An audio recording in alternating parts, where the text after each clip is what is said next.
Hey everybody, my name is Rydo, and today we will be starting my coverage for LEGO Star Wars The Complete Saga in celebration of the Star Wars movie Episode 7 coming out. This game covers Episode 1 through 6 in LEGO form, and it is going to be pretty fun.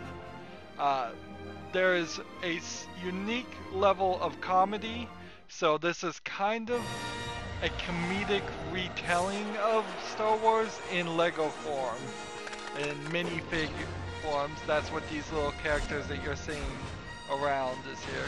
So if you're a fan of Star Wars, and if you're a fan of LEGO, or if you're just a fan of good video games, I think there's definitely something here to like. In fact, I recall very much when I first played this game, not really being that big of a fan of Star Wars or LEGO, but I still had a very good time. We're seeing here now a few scenes that we are going to see as we go through the story. It's going to be quite a long journey, considering the fact that it will be covering 6 of the movies that have come out, and I'm going to try and get these videos out somewhere around the release of the 7th movie, so you should be able to see and enjoy Star Wars as much as possible.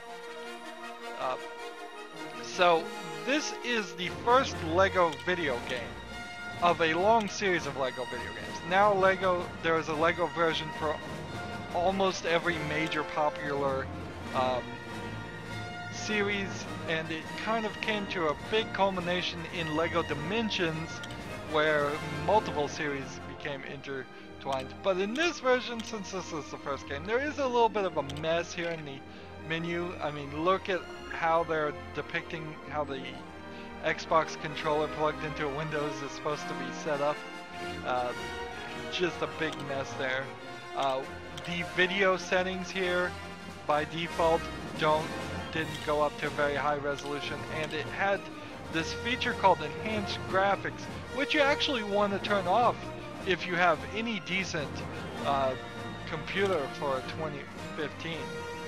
For example, I have a GTX 970, and I wanted to turn it off, and you had to turn it off because then when you go to the effects settings, this FSAA, which is anti-aliasing, is disabled if you have it on.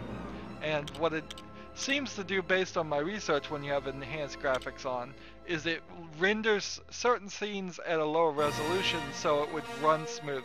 This is, of course, a Xbox 360 game. Maybe it came out just on the 360. So it was working with some limited hardware the years ago when it was when it came out, but on the PC version, which is what we're looking at here, there should be really no trouble whatsoever. Options: the audio isn't split between the music. Kind of a bad thing, not terrible though, if they can keep the music and the audio balanced. I don't know if they can really do that. And that's pretty much all I want to say for the menu, and this is pretty much the last time we're ever going to see the menu. I'm going to do 1 level per episode. It's going to be a long journey. So this, in a lot of ways, is the real menu to the game. That's what you saw before is kind of just a preliminary.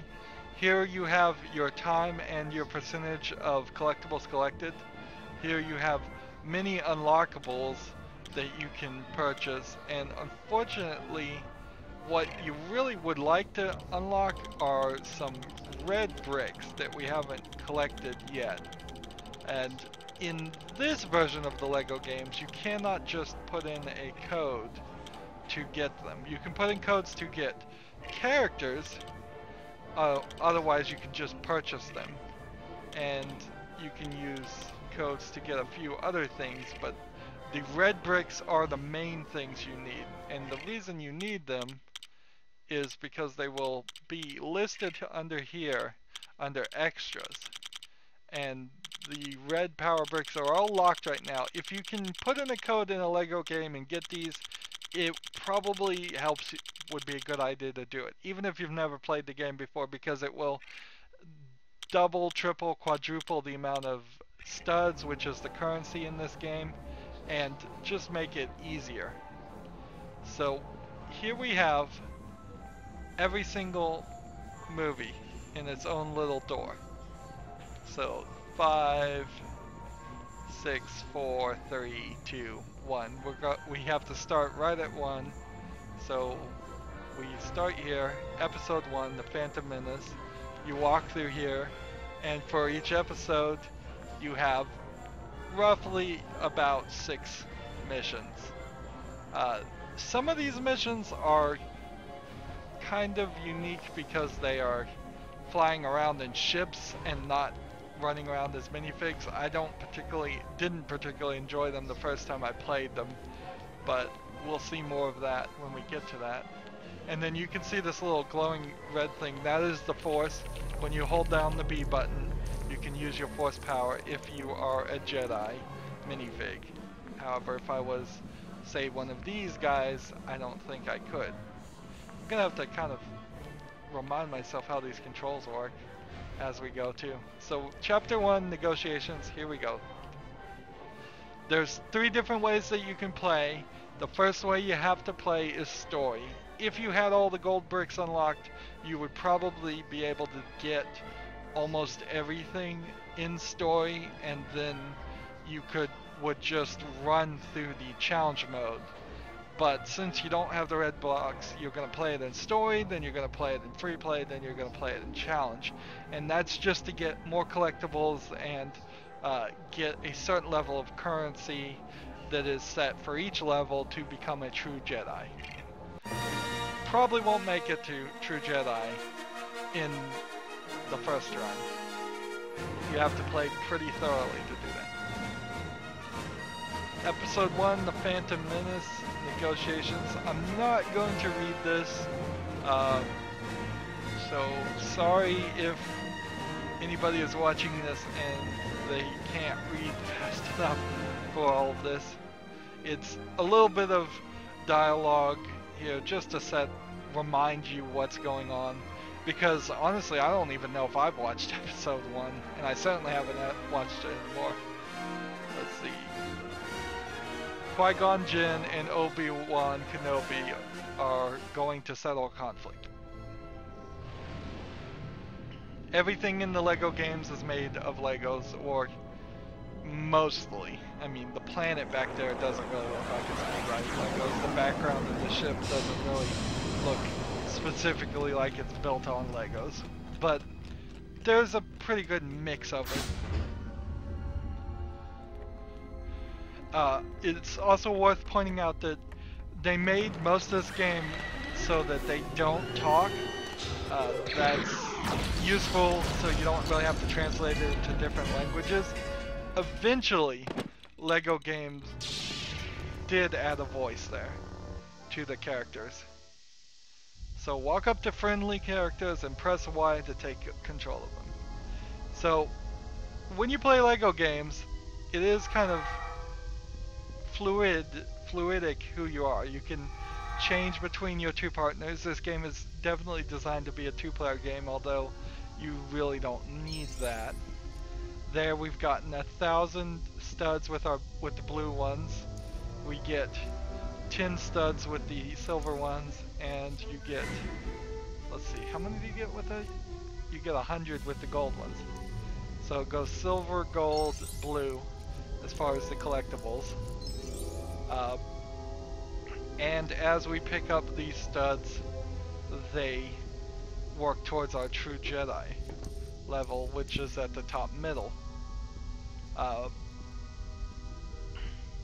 Here we have a Force ability, and you can see that your Force ability is always going to be something a little bit different, just kind of comedically unique. And then a lot of times you can just shake things and get more studs. You also see hearts come out. Hearts will refill your 4 hearts. It's not really a system you have to be too worried about though, because if you die, all you will do is explode and drop some studs that you can then pick up. So this is a real easy game.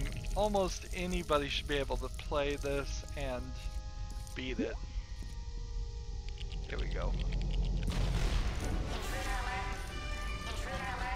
So now I have to hit X and bring out my laser sword and take on these droids. So, as far as the story as I understand it, they were brought here to negotiate and instead became attacked by droids.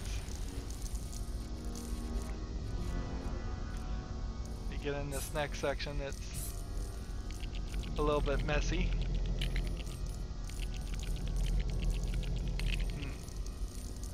Again, it's not really worth your time to try to get True Jedi or Live Studs the first time. You're a little bit better off just running through a level.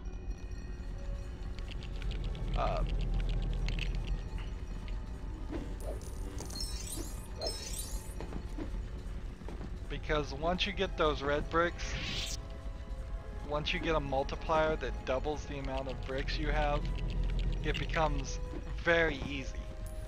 If you have all the multipliers, you will become True Jedi in less than 5 seconds of starting a level. And you can, in I think almost every LEGO game, just after you become True Jedi, you can just exit the level. Now, for LEGO games, a lot of doors are hidden, locked behind specific characters. We can see here you need a C-3PO-like droid. There are several droids that will open this door, and besides C-3PO, but it has to be somewhat in the same shape as him to open that door. That's something you just can't do in the story. That's where free play is going to come back. Here's another C-3PO. If you have your laser blasters out, you can sometimes deflect the bolts back to the droids and whoever else is shooting at you by timing it right. There may be some achievement tied to that. I think all the achievements on this game are pretty much there. There I've gotten the True Jedi achievement. Here's a door that needs the other guy. What is his name? It's not C-3PO. So this guy, who is he called again? It tells you your name, TC-14. This guy's name is TC-14. And he can't open this one, but he can open the others that we saw before.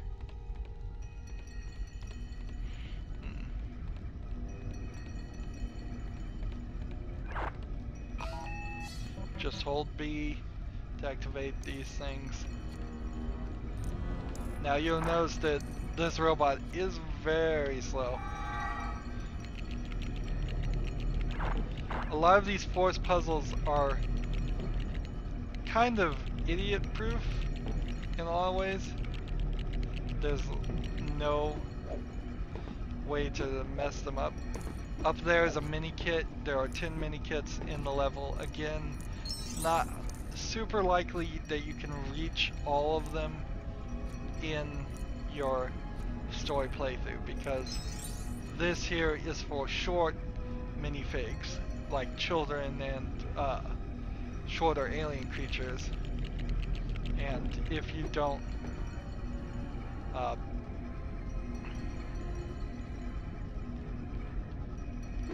let's see.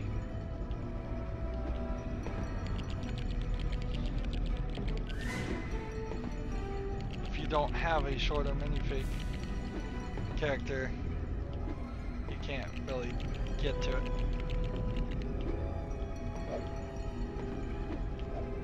You have a double jump, so you can get pretty high, but this is glass, so it's not like that's going to help you reach any height. There's actually nothing up here that stacking puzzle was really there just as an example. Where's the guy gone? So we need the other droid guy. Where is he? One of the nice features in free play is you can eventually, when you're playing in free play mode, you can just swap between a very large group of characters.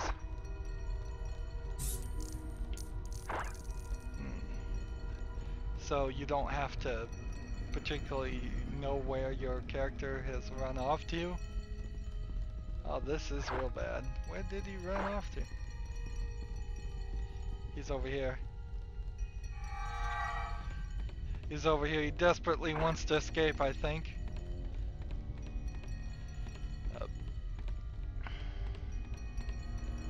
C-3PO and... It's not T2T2. No, that's not it. I have totally forgotten. I'm not a great Star Wars fan, obviously. I can't even remember the name of the level of the character. So here's a collectible. There's 4 droids back behind the glass that are turned off, and I'm sure they will turn back on when everything is said and done. Using my force powers here to fix this crane, and then I'll use the crane to lift up this, which I guess I should have been standing on it. Yes, that got me a few more items. And then to open this, we just stand here. And your second player, even if you're playing by yourself, will figure out most of these puzzles and help you. They'll go from just following you blindly to directly standing on the second of 2 platforms if you need it. Almost always works. You can see a noticeable level load in that they split up even an area that is really actually very small here. Needed to be split up for the systems that it was designed to run on. By today's standards, I think the entire level would load into my computer's RAM just fine. I have 32 gigs, and I think that would be more than enough. R2-D2. Yeah, that's his name.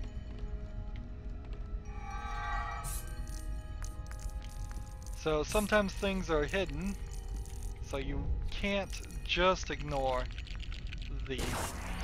everything around here, although you can ignore almost all of the force items. Notice I could also do the force on the robot, since I guess the robot is technically not a person, although I think in Star Wars mythology you can also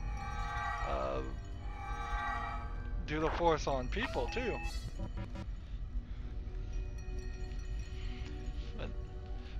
But inevitably you're gonna want to find your fastest minifig that you can play with. This guy has no offensive weapons, so he can't blow up these. He also doesn't have a force ability, so that doesn't help. I assume those are just storage crates. And here's a doorway that gets turned into a table or something. Press X to dodge or deflect blaster bolts. That's good to know. So now we're in a big fight. Here, power up while we're at it. Why not?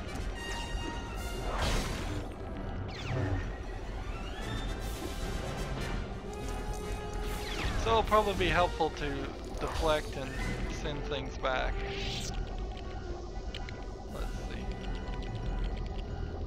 I'm standing right where this item needs to be.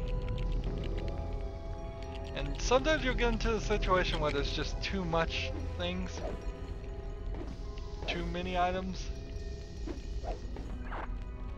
See, here we need R2-D2. If we go up here, we might be able to get up to that, but not really.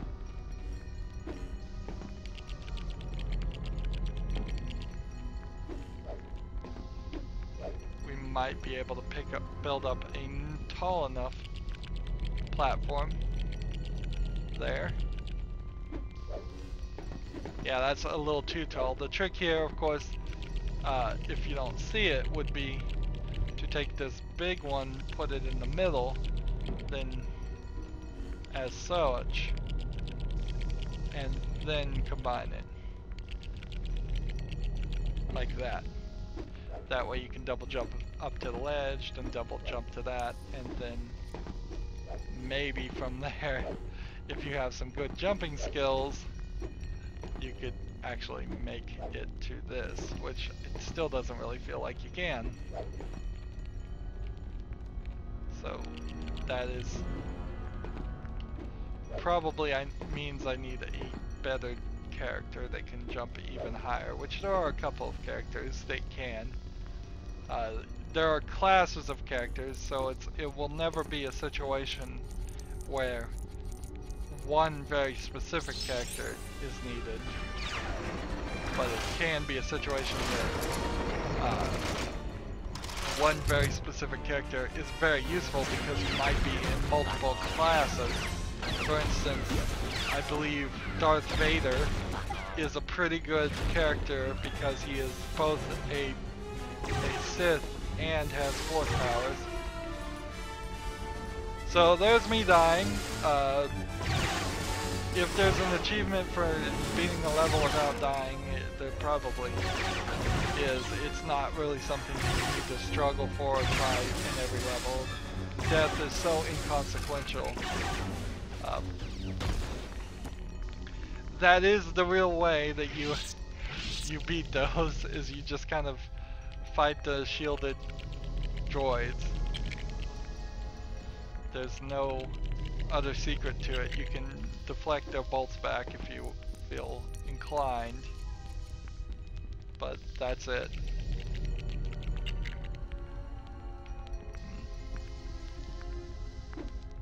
Here we have another platform where you could, if you were a better jumper, reach higher.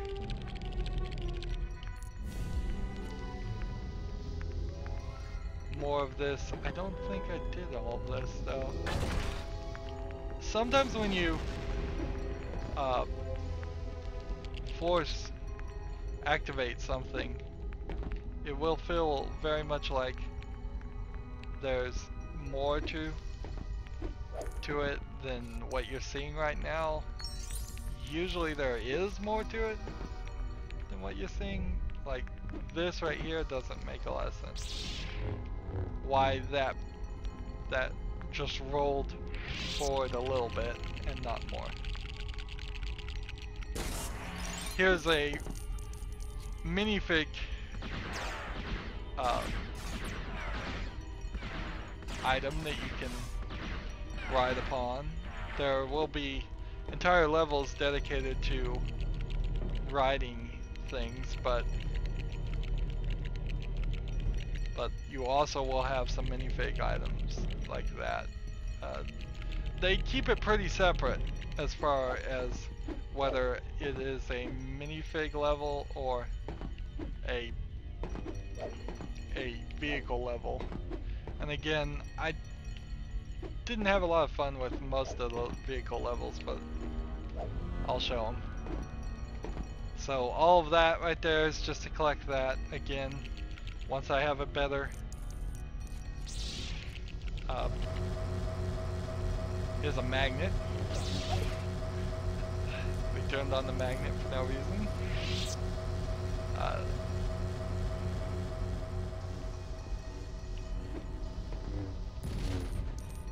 Yes, you can break all these.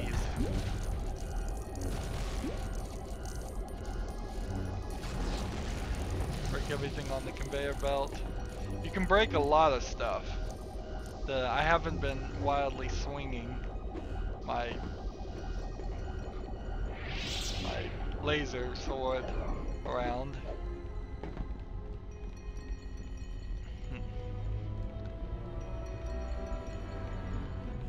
Since this is all episode 1 stuff, it's not particularly the best or funnest levels for me, since I don't have any real love for the episode 1, as most people don't have any real love for episode 1.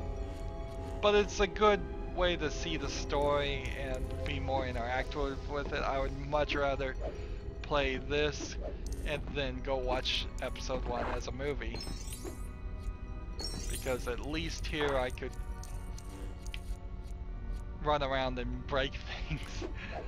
Embrace my inner youthful exuberance of desire of breaking things. Lego is about building, but in a lot of ways too, it's about not unbuilding. Notice this guy is missing an arm. That's because he took damage. It's no problem. If he dies, it would come back. Otherwise, he works just as well.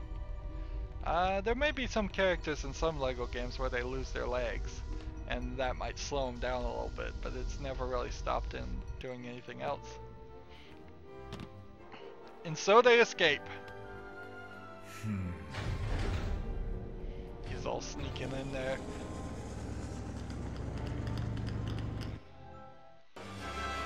So the level is complete, so we get 1 gold block. We unlocked the 1 character. You see all those circles, that is a character. We got True Jedi, so we get another gold block.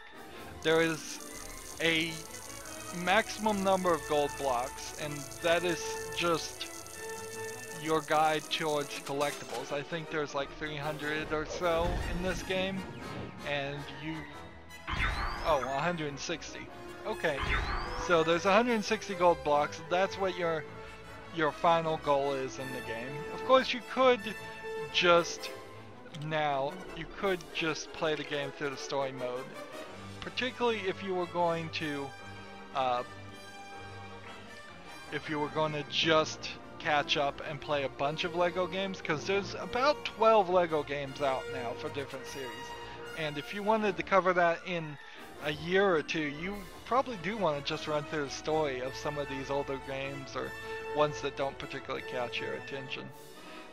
This is interesting. The game has not saved one bit since I started. I thought it auto-saved a little bit more than that, but maybe it doesn't for the first level. Yeah, auto-save when I'll use game. Interesting. They probably should have asked that at the beginning of the playthrough, not this far. So everything's unlocked now. If after playing the first one, notice I ended the level as the robot, so I walk out of the level as the robot. You can get in some of these characters, but not all of them. So at this point, if you wanted to just go to Return of the Jedi and play that, that's fine. If you wanted to, if you just wanted to play Empire Strikes Back, fine, you could go do that. If you wanted to play A New Hope, you could do that. So I would, they originally sold this game as 2 parts, where it was, I believe, episode 4, 5, and 6, and then they came out with a sequel that was 1, 2, and 3, and then the complete saga is everything. So right now, I'd pretty much recommend you get the complete saga. There's no real savings to be had for only getting the last 3, 4, 5, and 6 if you wanted to play those. Here is a question mark area that is going to require us to have gold bricks. So you see a couple of gold bricks lying around in each one of these, and once we have a certain number, let's see, 10 for this one, we will unlock some extra areas. And let's see, Is this the exit? Yeah. And there is more to this area than it seems.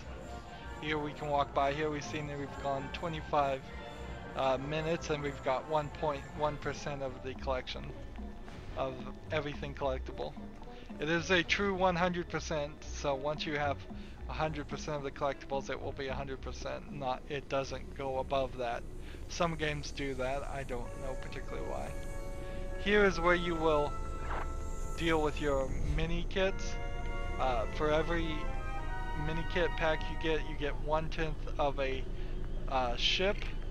That once you pick the right one, you can go over here, pull this, and well, no, actually, this just gives you this always, which is just another little thing you can drive around. And there's more to it than that, but I'm not going to get into the extra parts right now because there's no real point. And then over here is a bounty hunter section that you can play that gives you even a few more levels. So this game is totally full of levels, just completely full of levels. When we go over here to the characters, we could now potentially just unlock everything, but there actually is a better use of your currency. And we couldn't unlock everything. We would have to see the characters by playing the levels first. We can only right now unlock items that are related to the first chapter of the first game, which is about 5. But there are better uses here that we would want to unlock once we start finding the power bricks. And that's really where we want to find. Here you can see is your ×2 power brick, then here's a ×4 power brick, and then here's a ×6 power brick, and here's a ×8, and here's a ×10. And when you have all of those turned on, you immediately become true Jedi, because it multiplies everything by itself, and you get about 1 million studs every time you pick up a silver stud. So it becomes ridiculous amounts.